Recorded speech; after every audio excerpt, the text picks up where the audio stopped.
is up, YouTube?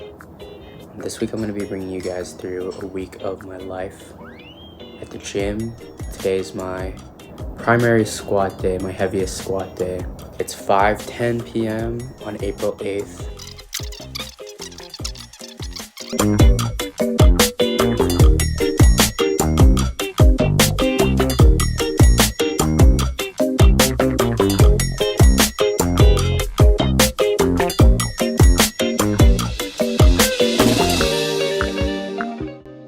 Okay guys, this is my third time recording this, so anyways, welcome to my first day of the week, which is my heavy squat day. We've got 3 sets of 5 reps, but the third set is as many reps as possible. After stretching, I warm up with the bar, 135, 225, and here's 245. My working weight though is 265. And so for squats, you really want to make sure that you're controlling the weight on the way down and that you're hitting deep depth.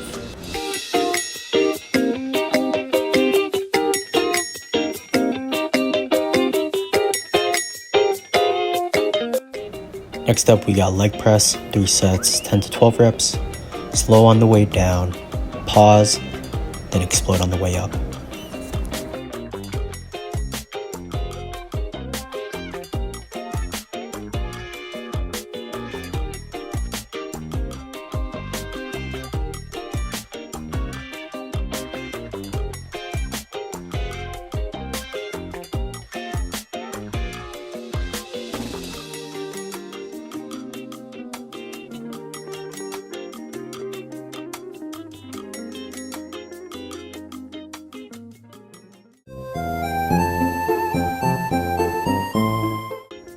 Okay, so for my second workout of the week, we've got secondary or accessory bench. So this just means we're doing bench press variations at lighter loads, but more reps to make it more challenging and to really focus on technique. So the first set that we have is Larsen press, which is feet up bench. And this really just focuses all on the chest. Here we've got tempo bench, which is really slow on the way down, pause, and then explosive on the way up. This is again to focus on technique. This is to focus on pausing, really getting the contractions right, and focusing also on leg drive. So I really enjoy tempo bench. It's probably my favorite bench press variation. I don't really like Larsen, honestly, so I think I'm gonna start changing it. And yeah. 벌써 가 있어. 오 airdrop 빠른 이 스트레스 받진 말길 우리 머리 위에 있대 안 보인대 와이파이 같은 것 많은 얘기를 나눈 사이엔 어떤 채널이 있지. Okay, so for my third day of the week, we've got our secondary deadlift day, which again, we're focusing on deadlift variations, mainly pause deadlifts.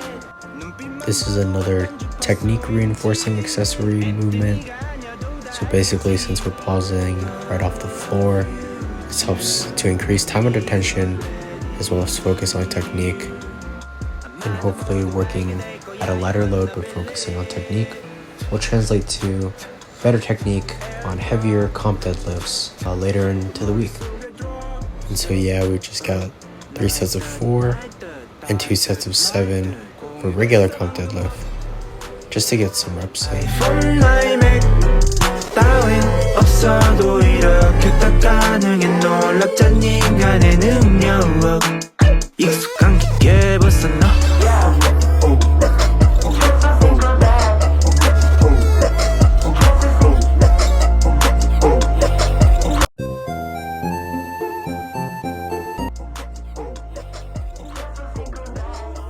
Welcome to my 4th workout of the week, and finally we've got my primary push day or heavy bench day.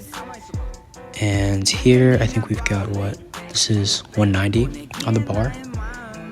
So for my primary push day, we do 3 sets of 5 reps with the last set being an AMRAP.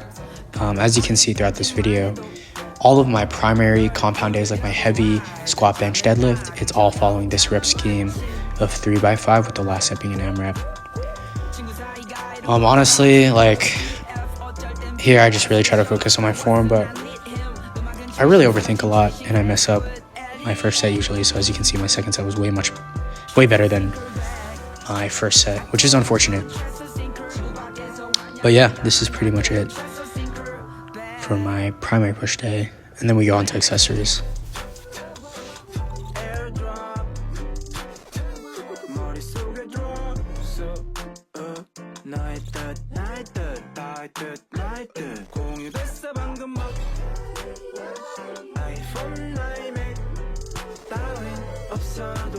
Okay, so for my first accessory, we've got incline press, whether that be dumbbell or barbell or Smith machine if I can get it.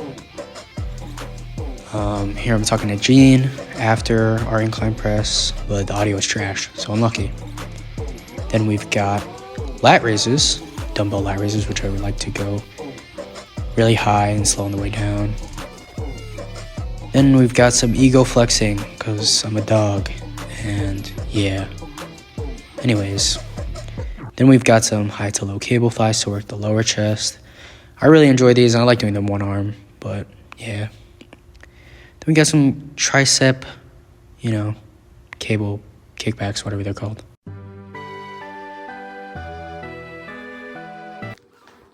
Okay, what's up guys? I just got to RNC and I wanted to do a quick grocery haul. I need to eat dinner before FG and I don't want to go home and cook.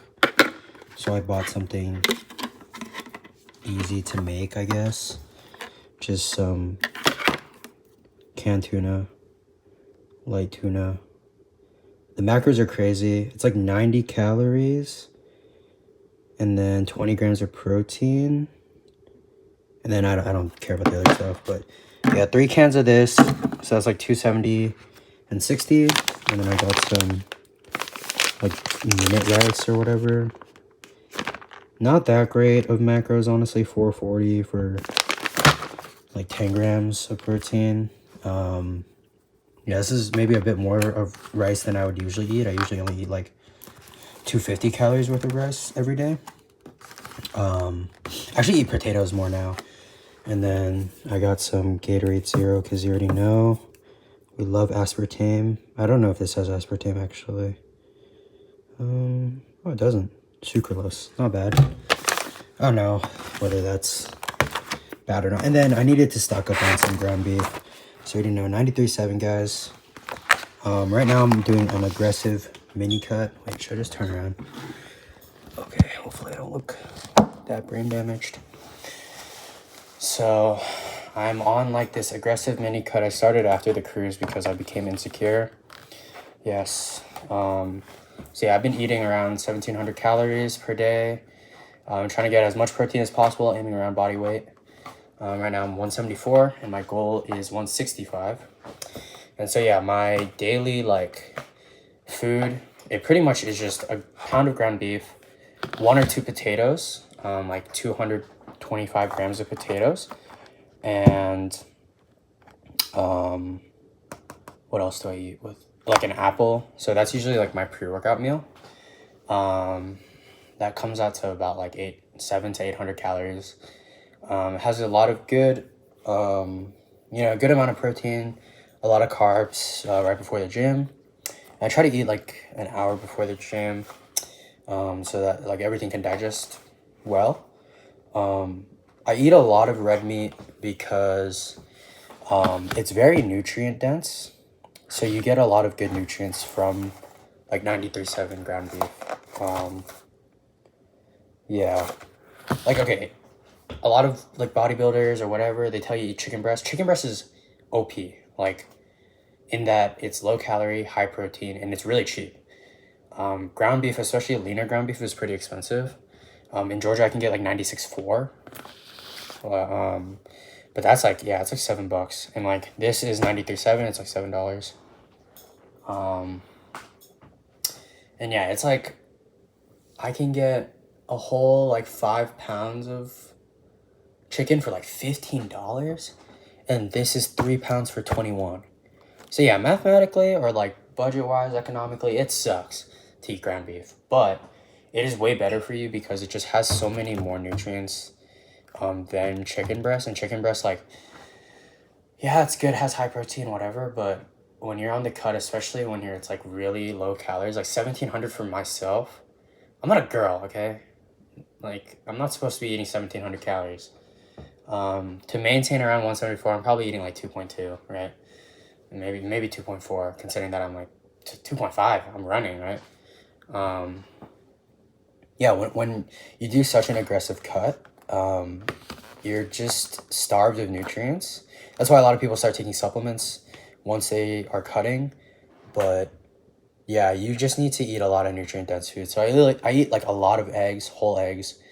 I eat a lot of red meat, potatoes. I want to eat like broccoli and stuff. I'm too lazy to like make it, so I really stray away from that. And then of course, I eat a lot of Greek yogurt, non-fat Greek yogurt with protein powder. Like 170 grams is 90 calories, 16 grams of protein, and then you add on top 120 calories of protein powder, which is 26 grams of protein. Dude, you're chilling. I eat like 170 grams of protein, like easily. I could get 190 depending.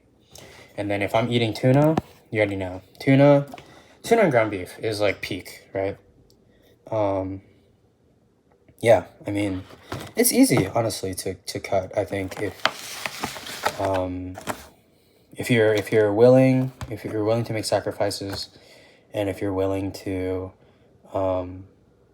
spend a bit of extra time and money to cook and to like buy more expensive better foods for you, like, you're chilling, right? I mean, this is way cheaper than eating out, dude. I eat out and it's like $30 per day. It's so disgusting. But then, this can last me 3 days, right? At least that's $21. Potatoes, 5 pounds of potatoes, like $5. Rice is really cheap. Eggs are pretty cheap. Tuna, it's like $1 per can. 4 cans, like, I don't know, like $6-7. So it's really good. I'm just kind of rambling, but yeah, I think I'm just gonna start monologuing low key. I think I got into like exercise and cardio initially because I was overweight, and I mean I'm still overweight by BMI standards, I guess, but I was really unhappy in especially like 2019, 2020 with my body image. So I got into like cardio, and I started watching like videos on like how to cut, how to lose weight and stuff like that. And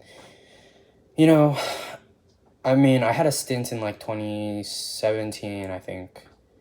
I mean, I've struggled with body image since I was like really young, like maybe 7 or 8. I always ate a lot, and I was always like just pretty overweight. So yeah, I think sometimes I think about the gym, and it's like, oh, I've been in the gym for like a year and a half now, and the body that I have now, that I'm genuinely proud of where I am and where I've come. I think like, oh man, like it's been only a year and a half, and I see people who are like 2 years and they're like shredded or they're jacked or whatever, right? And then I think like this is really like a 10 plus year commitment that I've made, and not that like I've been 10 plus years of eating healthy, 10 plus years of working out and all of that, but struggling with body image and trying to lose weight, gaining weight, lose weight, gaining weight. Like I've probably lost a combined amount of like 100 pounds, and I've gained just as much or more. Like 1 year 2019, I think I gained 35 pounds in 1 year. And so yeah, I mean, COVID, I started jump rope. I think jump rope was really fun for me. I watched K-drama during it, and I would just jump rope like 2 hours a day. But then I would eat like nothing. I would eat like 1,200 calories, 1,100. Some days I would eat 600, 700, right? And that's like eating disorder, right? Okay, I'm scared like someone's gonna walk in, but yeah, whatever.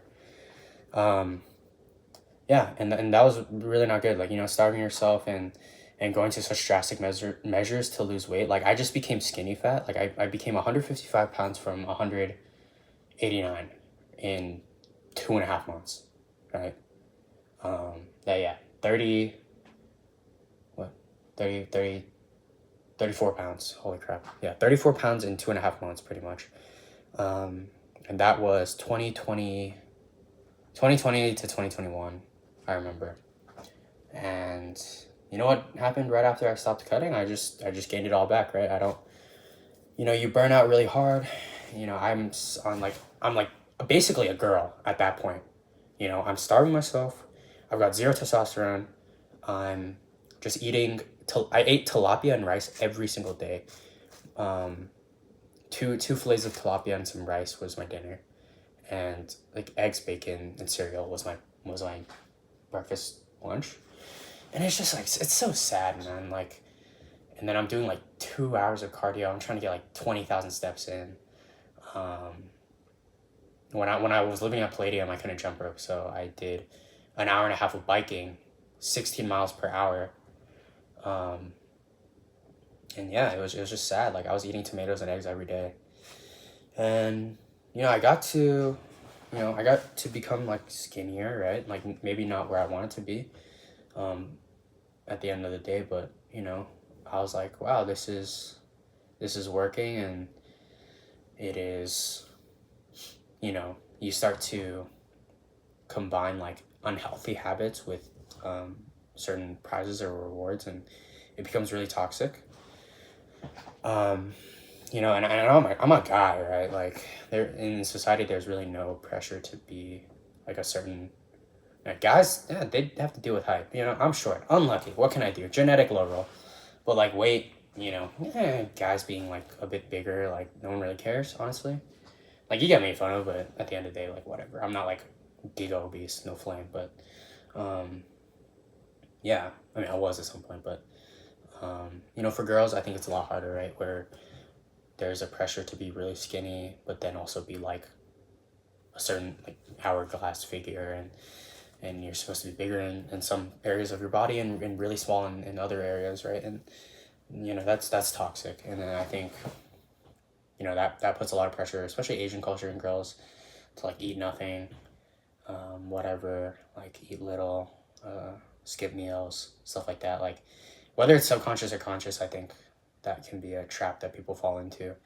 And my friend personally that I've been sharing my weight loss journey with is he dives into unhealthy habits as well. And at some point we were like pushing that on each other, and that's really sad, right? So now I think I still think that like I struggle sometimes with like ED symptoms, skipping meals or eating very little just to like see the scale go down a little bit. But we're trying to work out of that, right? I used to cut at like I said, 1,200. Now I'm at like 17, right? And 17 is still pretty low, but it's better than how I was doing like 2 years ago. So I'm in a happier place now, and I think I haven't even started talking about weightlifting. Like weightlifting for me has been. Wait, is this recording? Okay, it's recording. Weightlifting for me has. Wait. Is it showing me? It is, right? Okay. Anyways, weightlifting for me has really been a blessing. So shout out to Gene and Artie for bringing me to the gym. And I don't know if my old roommates will ever see this, but Alex and Abdullah, I remember when I was giga just cutting, biking every day, like I lost like 1 million pounds in like a month. They kept telling me to go to the gym with them, and I didn't listen, but I wish I did, but it's okay. Gym has been a very big blessing for me in that I've met a lot of people through the gym that have been super encouraging. I think the gym community, like,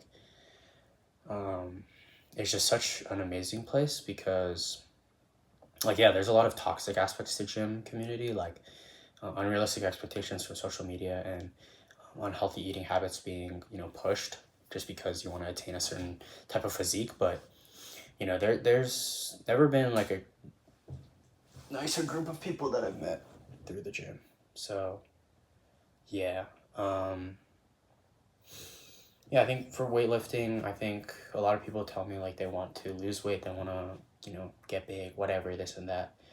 I think when it comes to working out, after years and years of constantly failing or relapsing into like certain like binge eating or whatever, I realized that you just gotta set long-term goals that are actually like workable towards, right? And I think numerically is it's just important to have goals that are tangible, right?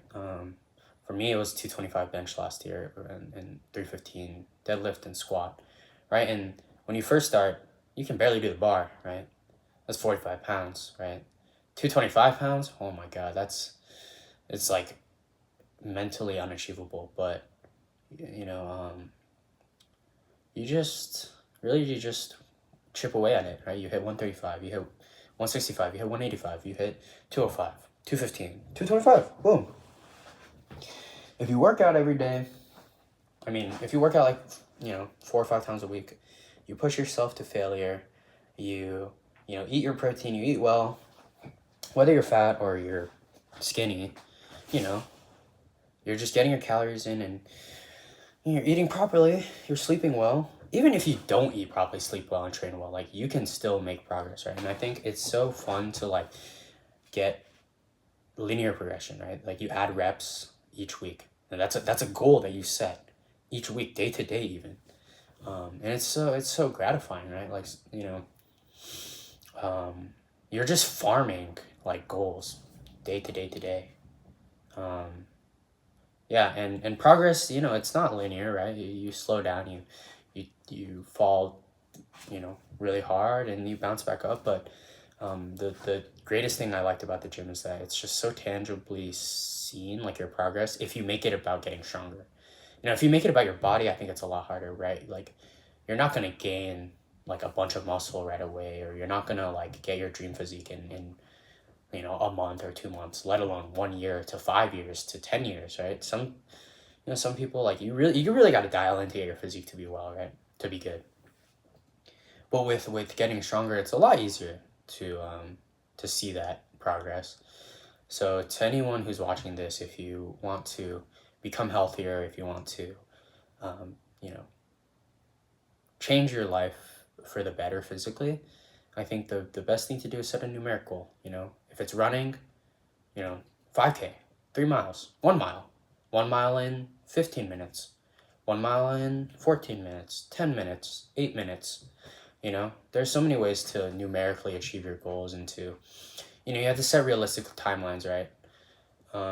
Actually, to comment on that, I think also being delusional is fun, especially when it comes to getting stronger. Like you're gonna get injured for sure. Like I'm such a dog. I got injured like a bunch in the beginning, and I'm still a beginner, obviously. But 225, I hit that in like 7-8 months of the gym, and for a lot of people that's like a 1 to 2 year goal.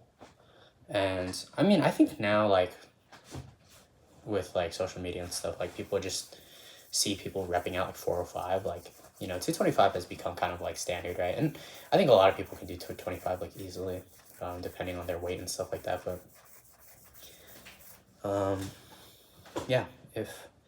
at the same time, with setting realistic goals, right? Because you don't want to be too hard on yourself. You don't want to make it like a punishment if you don't hit a certain whatever. But you also got to believe in yourself. Half of the gym, or even more, is mental too. Half of getting stronger is mental. If you don't believe that you're gonna hit whatever goal that you want to hit, then you're never gonna hit it, right? You're just selling yourself short. If you set my mom always says, like, if you aim for the moon and you land in the stars. She's been telling me to do that for school and for work, and I haven't, but with the gym, I think I've learned to apply that. And there's a lot of things that I've learned in the gym that I'm trying to apply in other areas of my life. I think God has really used it to bless me. It's given me community, it's given me confidence, it's given me a will to like do stuff. And there's someone coming to R&C, so we're gonna stop talking.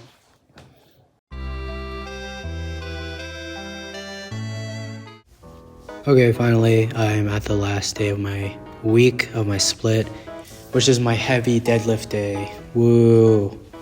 So here I'm warming up with, I don't even know, some weight. And then I'm doing, what is this, 2 75, 285, something like that. Doing 285, 3 sets, 5 reps. Last set AMRAP. And yeah, I think this set I did like 7 or something like that. And yeah, that's kind of my week. I just end with some heavy deadlifts, and then we go into my accessories. Here I really try to focus on bracing and tightening my core, pushing through the floor with my feet. What else? Pulling the slack out of the bar, etc., etc. So yeah, woo.